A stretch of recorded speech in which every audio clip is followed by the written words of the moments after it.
Hi, my name is Rick Shairp. I'm 54 and I have my own service plumbing and heating company.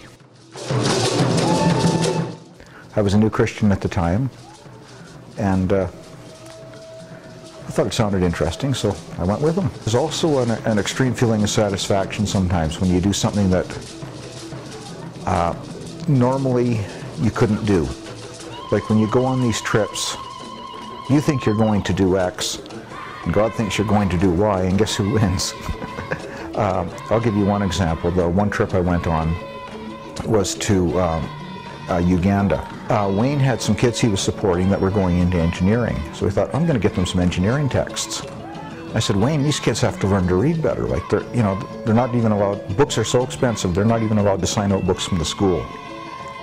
You know, at $2 a day, a $10 book is 5 days' wages. They're not replaceable if the kids lose them. Well, Wayne got the text and he comes back to me later and goes, you know, you're right. He said they're working through the text, but the reading isn't where it should be. So he said, you're right. He said, you want to start a library? And I go, yes. So they just opened up a bookstore in town that year, and I go into the bookstore and I pick out about 40 books for the kids. And to us it doesn't sound like much, but to them it was unbelievable.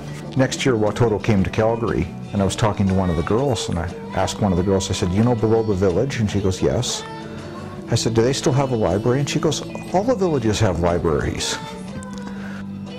And it's things like that, it's like watching God do things through us that make me want to go again. When you go down there and you work among people that are earning $2 a day, you find they're hardworking, they're smart, they're just in an area where there's no way they can get ahead. And when you come back here, all of a sudden, then you look at your problems and the stuff that used to absolutely drive you crazy, you just imagine yourself explaining your problems to the people down there, and all of a sudden that's worth a good laugh, and you realize, you know, I don't have problems. Probably the best part of it is an appreciation that I'm doing what I'm supposed to be doing. I would like to suggest that everybody go on one mission trip.